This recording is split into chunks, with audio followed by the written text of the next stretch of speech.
No momento atual, temos pelo planeta Terra diversas formas e sistemas de governos, e aí vamos navegando, trafegando nessa miscelânea que, apesar de os nomes muito pomposos e às vezes bonitos e suas confrontações, nos deixam mais, vamos dizer assim, com desconhecimento do que boas informações.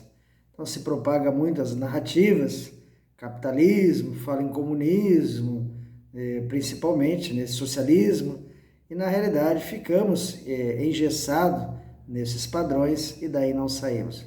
Só a título de ilustração, na realidade, o tal propagado comunismo nunca existiu na sua essência, criado lá por Marx e Engels.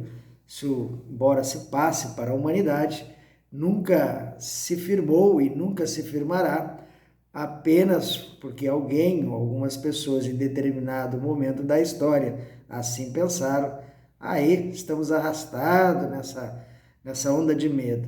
Existem estados socialistas, poderíamos dizer a China lá e a Rússia, onde tem certos sistemas de estado com amplo poder militar que controlam certas liberdades das pessoas e do povo, mas já bem capitalistas, não da forma como se propaga aos quatro ventos.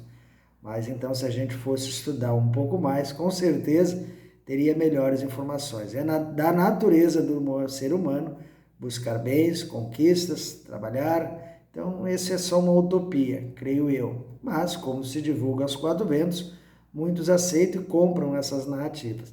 Mas os sistemas que mais vigoram e que se despontam, principalmente nos países ocidentais, é o capitalismo, o liberalismo econômico, a mínima intervenção do Estado na economia, dando oportunidade às empresas nesse sentido, que atuem e, de certa forma, regulem os mercados e o capitalismo, a sua essência básica, capital, trabalho, meios de produção, objetiva e visa o lucro.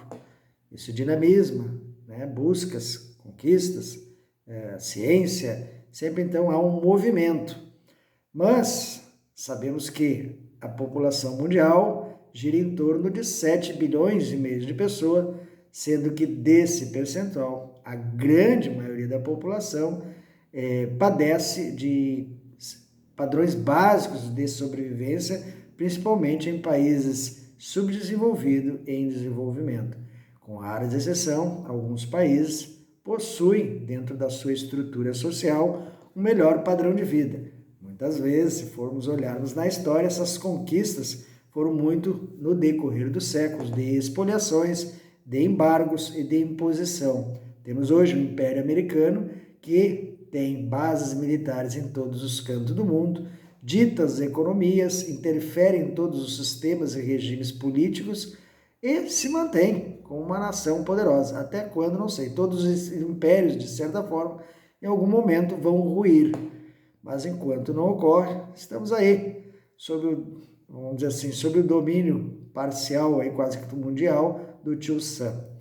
Mas aí, como se fala tanto, eu acho engraçado que as pessoas, e não vem à tona nos meios de comunicação e TV, ou não se faz, vamos dizer assim, não se tem interesse, por que não se divulgar dos países nórdicos?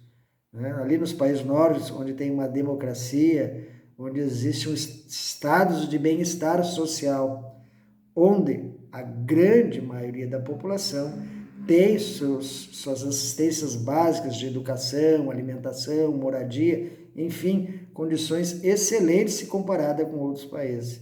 E, pelo que eu percebo, pouco se divulga.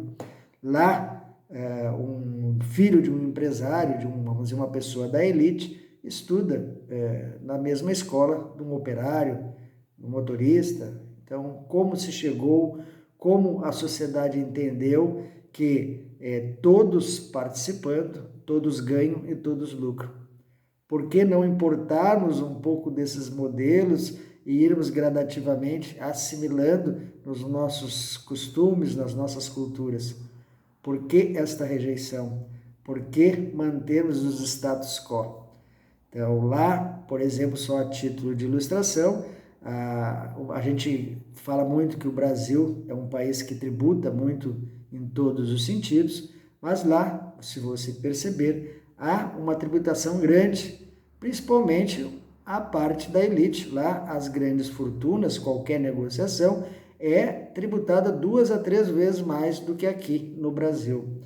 Então, realmente, para ter essas condições sociais mais adequadas, justas, igualitárias, e que a sociedade possa ter, vamos dizer, aqueles índices que volta e meia aparecem na televisão, de qualidade em todos os sentidos, é porque realmente os ricos, as classe média, as pessoas um pouco menos nesse sentido, todos usufruem dos meios de produção, usufruem do sistema. O Estado direciona suas políticas também para todos, e assim todos caminham, trafegam, navegam dentro de uma certa normalidade e dentro de uma certa bem-estar. Mas não é isso que percebemos em outros países. Sabe-se que a grande maioria da riqueza mundial está concentrada em pequenas ou poucas famílias que são detentoras de bilhões e bilhões de dólares.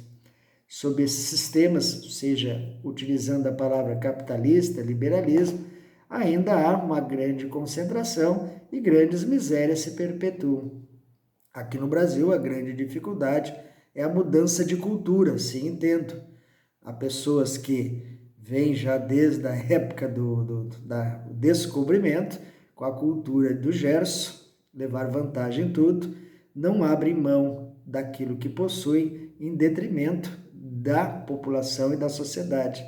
Dinheiro tem, infelizmente, os meios políticos corrompidos pelo sistema econômico e a população ao beleléu, brigando e disputando entre si, enquanto que alguns pequenos grandes conglomerados e grupos econômicos obtendo lucros cada vez maiores e, pelas estatísticas que se tem e que se divulgam nos noticiários, cada vez mais a concentração e o enriquecimento e empoderamento desse é maior. E a pobreza, a base da pirâmide, se estendendo, perdemos renda, perdemos emprego, perdemos tudo. Mas esperar o quê? A população está aí. Então, por exemplo, no Israel, uma boa parte dos judeus ortodoxos são sustentados pelo Estado. Também não sabia, fiquei sabendo pelas minhas leituras.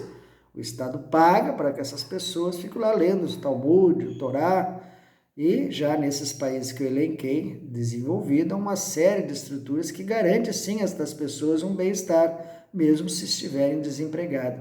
Como chegaram, como conquistaram, é uma questão de se verificar. As populações estão inchadas, a educação em frangalho, a segurança pública também, os estados falidos, enfim, estamos numa balbúrdia, infelizmente, e não conseguimos encontrar mecanismo.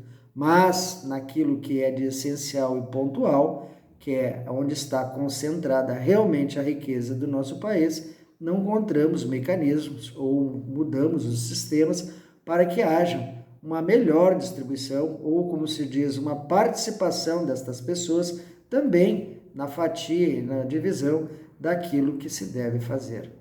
Então é isto. Vamos esperar, contar que em algum momento, em alguma circunstância, haja essa modificação. Mais um vídeo, Marcelo Lucero, vamos junto nessa onda. Inscreva-se no canal, acione o YouTube, no YouTube o sininho e tem página no Face. Outros vídeos virão. Até o próximo vídeo.